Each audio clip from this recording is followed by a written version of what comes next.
Hello students, स्वागत है आप सबका मेरे YouTube channel Aditya math academy में, जिसमें हम पढ़ रहे हैं क्लास 10th की मैथमेटिक्स।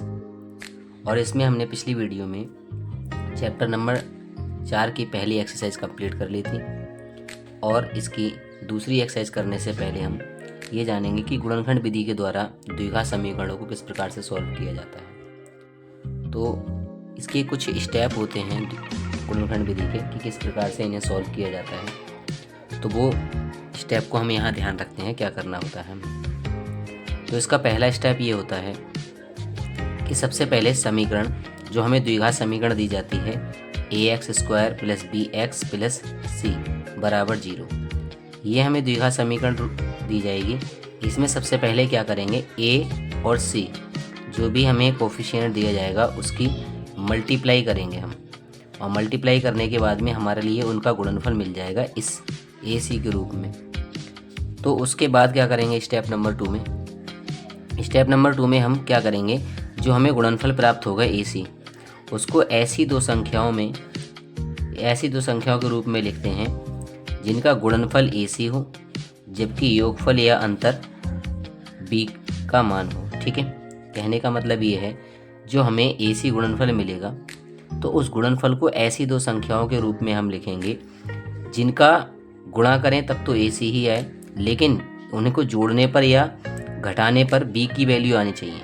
ये जो B आएगा यानी x का गुणांक जो होगा उसकी वैल्यू आनी चाहिए। जैसे हम यहाँ कह सकते हैं, अगर मान लीजिए हमने वो दो संख्याएं ली m और n, अगर हमारे लिए ये दो m और n दो संख्याएं मिली जिन्हें AC को तोड़ने पर हमें मिलता है, तो उनका जो गुणनफल होगा m का और n का गुणनफल AC के बराबर होना चाहिए, और m का और n का योगफल या अंतर ये हमारा B के बराबर होना चाहिए। ठीक है, तो दूसरे स्टेप में हमें ये करना होगा। इसके बाद क्या करेंगे, जो भी B की वैल्यू होगी, ठीक है, जैसे योगफल या अंतर हमें जो भी प्राप्त होगा तो उसके लिए हम क्या करेंगे, B के स्थान पर यहाँ पर पुट कर देंगे। तो जो हमें समीकरण दी जाएगी इसमें B के स्थान पर हम उसका योगफल या अंतर लगा देंगे। ठीक है, तो यहाँ पर ये रखने पर क्या होगा, हमें कुछ कॉमन पार्ट्स मिलेंगे। ठीक है, जिनमें से हमें कॉमन पार्ट्स को सेपरेट करके हमें गुणनखंड प्राप्त कर लेने हैं। ठीक है, कॉमन पार्ट्स जो होंगे उनमें से हमें कॉमन पद लेकर के गुणनखंड प्राप्त कर लेने हैं। अब मान लीजिए हमारे लिए गुणनखंड जो प्राप्त होंगे वो हमने मान लिया कि गुणनखंड kx + l और mx + n के रूप में मिले। हमें इस रूप में क्या मिलेंगे, दो गुणनखंड प्राप्त होंगे। ठीक है, तो उन गुणनखंड के लिए क्या करेंगे, हम इस प्रकार से लिख लेंगे कि kx + l इंटू में mx + n = 0।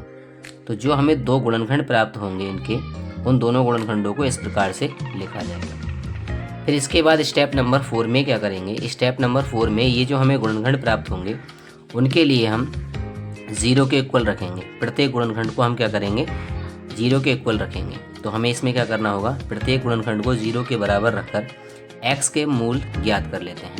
कहने का मतलब ये है यहाँ पर कि जो पहला गुणनखंड होगा हमें उसे 0 के इक्वल रख देना है कि x + l = 0, और दूसरे गुणनखंड को भी हम 0 के इक्वल रखेंगे mx + n = 0।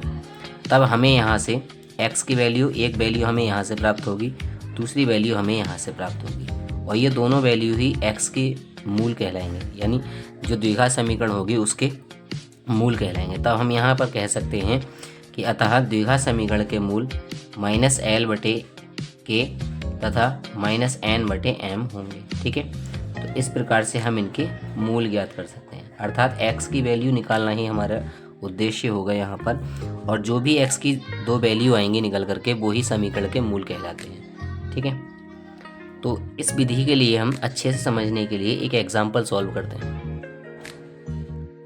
तो इसका एग्जाम्पल है कि गुणनखंड विधि द्वारा समीकरण 2x² - 5x + 3 = 0 के मूल ज्ञात कीजिए। हमें इसी प्रकार के क्वेश्चन दिए जाएंगे और इस प्रकार के क्वेश्चन को सॉल्व करने के लिए हमें इसी विधि का उपयोग करना होगा, गुणनखंड विधि। किस प्रकार से करते हैं, सबसे पहले हम यहाँ पर ये इक्वेशन लिखेंगे 2x² - 5x + 3 = 0। अब यहाँ पर a की वैल्यू हमारे पास 2 है, b की वैल्यू -5 है और c की वैल्यू 3 है। हमने क्या बताया था यहाँ पर स्टेप नंबर 1 में, सबसे पहले हमें ए और सी की मल्टीप्लाई करनी होती है। तो हम यहाँ पर क्या करेंगे, जो एक्स स्क्वायर का गुणांक है और ये जो अचर पद है इसकी हम मल्टीप्लाई करेंगे। तो एक्स यानी 2 × 3 और इन दोनों की मल्टीप्लाई करने पर हमें कितना मिलेगा, 6। ठीक है, अब हम ये देखेंगे कि भाई 6 जो होता है किस किस की मल्टीप्लाई होती है। तो देखिए 1 × 6 = 6 होगा, 2 × 3 = 6 होगा। अब हमें क्या चाहिए, हमने ये कहा था कि हम जो भी गुणनफल आएगा उसको हम ऐसी दो संख्याओं में लिखेंगे जिनका गुणनफल तो हमारा 6 होना चाहिए, लेकिन जो इनका योगफल होगा या अंतर होगा वो हमारा b का मान होना चाहिए। अब b का मान है 5। अब हम यहाँ पर ये देखते हैं कि किसको जोड़ने पर हमें 5 मिल रहा है। 6 और 1 को जोड़ेंगे तो हमें 5 नहीं मिलेगा। ठीक है, तो ये फैक्टर हमारे नहीं होंगे। ठीक है, इसके बाद 2 और 3 को अगर हम जोड़ दें यहाँ पर तो हमें कितना मिल जाएगा, 5 मिल जाएगा। 2 + 3 करने पर हमें 2 + 3 करने पर कितना मिल जाएगा, 5। तो 2 और 3 यही हमारे फैक्टर होंगे। ठीक है, अब ये कैसे पता चलेगा कि हमें कब जोड़ना है और कब घटाना है, तो ये डिपेंड करता है अचर वैल्यू का जो साइन होगा उस पर। ठीक है, अगर यहाँ पर प्लस लिखा होगा तब हमें यहाँ पर जोड़ करके b का मान लाना होगा। ठीक है, जोड़ने पर b मिले। ठीक है, जोड़ने पर b मिले। अगर यहाँ पर माइनस का साइन होगा, इससे पहले अचर पद से पहले, कांस्टेंट से पहले अगर माइनस का साइन होगा तो हमें घटाने पर b की वैल्यू मिलनी चाहिए। ठीक है, तो अब हमारे पास ये दोनों नंबर आ चुके हैं, 2 × 3। ठीक है, इनकी गुणनफल तो हमारे लिए 6 मिल जाएगा, जबकि हम इनका योगफल करेंगे, यहाँ पर 3 लिखा होगा। ठीक है, जबकि हम इनका योगफल करेंगे यानी जोड़ेंगे तो हमें 5 मिलेगा। अब ये जो 5 मिल रहा है तो ये b का मान है। ठीक है, तो इस b की जगह हम यहाँ पर लगा देंगे 2 + 3। तो हमारा स्टेप यहाँ से ये हो जाएगा 2x² - 2 + 3 और इनटू में रहेगा x, ये बाहर, +3 = 0। अब हम यहाँ से मल्टीप्लाई कर लेंगे तो 2x²। ठीक है, फिर यहाँ से -2, माइनस की मल्टीप्लाई इसके साथ करेंगे तो -2 और इधर x की मल्टीप्लाई तो 2x, यहाँ माइनस प्लस की मल्टीप्लाई माइनस और यहाँ 3 की x के साथ में मल्टीप्लाई 3x। ठीक है, तो फिर उसके बाद यहाँ पर 3। अब हम इसमें से क्या करते हैं, कॉमन पार्ट्स देख लेते हैं। तो हमें कॉमन पार्ट्स करने के बाद क्या करना है, इसके फैक्टर के रूप में हमें 2 नंबर्स प्राप्त होंगे। ठीक है, अर्थात 2 हमें फैक्टर प्राप्त होंगे इसके। तो हम यहाँ से देखते हैं कॉमन क्या आ सकता है। तो देखिए यहाँ से एक तो 2 कॉमन आ जाएगा, पहले टर्म से और दूसरी टर्म से 2 कॉमन हो जाएगा, और यहाँ पर x की पावर 2 है और यहाँ x की पावर 1 है, तो कम से कम हमें x की 1 पावर यहाँ पर कॉमन मिल जाएगी। तो यहाँ से हमारा 2x कॉमन हो जाएगा।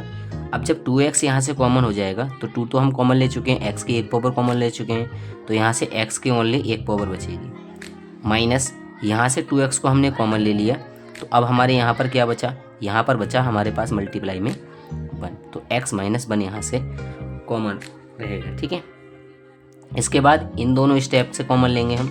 इनमें क्या कॉमन आ सकता है, तो यहाँ से एक तो माइनस कॉमन लेंगे और 3 कॉमन लेंगे। ठीक है, जब 3 कॉमन लेंगे तो यहाँ से देखिए माइनस हमने बाहर कॉमन ले लिया है, 3 भी कॉमन ले लिया, तो यहाँ से बचेगा ओनली x। अब यहाँ प्लस से हमने माइनस कॉमन ले लिया तो यहाँ माइनस रह जाएगा, और 3 कॉमन ले चुके हैं तो इसलिए 1 रहेगा बराबर 0।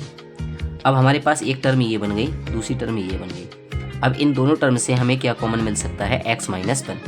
तो हम यहाँ से x - 1 को कॉमन ले लेंगे।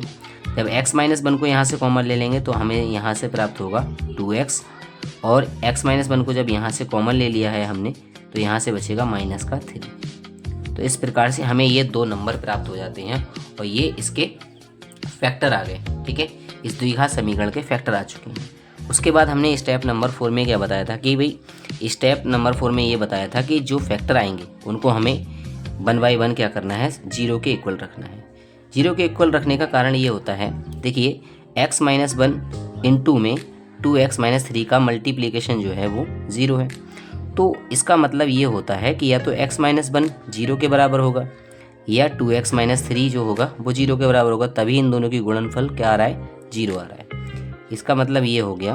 अब आपको करना क्या है, यहाँ पर x - 1 को 0 लेना है। ठीक है, और एक तरफ हमें क्या करना है, 2x - 3 को 0 के इक्वल रखना है। यहाँ से जब सॉल्व करेंगे तो x की वैल्यू आएगी 1, ठीक है। और इधर जब हम सॉल्व करेंगे तो 2x बराबर हो जाएगा 3 और x की वैल्यू निकालेंगे तो आएगी 3/2, ठीक है। कितनी आएगी? 3/2।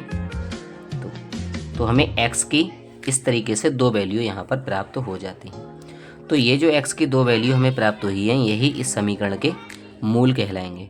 तो हम यहाँ पर ये कह सकते हैं, अतः समीकरण के मूल 1 और 3/2 है, ठीक है। तो इस प्रकार से हमें गुणनखंड करने होते हैं किसी भी इक्वेशन के, ठीक है। आई होप ये वीडियो आपको पसंद आई होगी। इससे नेक्स्ट आने वाली वीडियो में हम इसकी एक्सरसाइज है उसको हम सॉल्व करेंगे, एक्सरसाइज नंबर 4.2, ठीक है। तब तक इस विधि को समझिए और कोशिश कीजिए और एग्जाम्पल सॉल्व करने की, ठीक है। तो मिलते हैं अपनी नेक्स्ट वीडियो में, तब तक के लिए थैंक यू।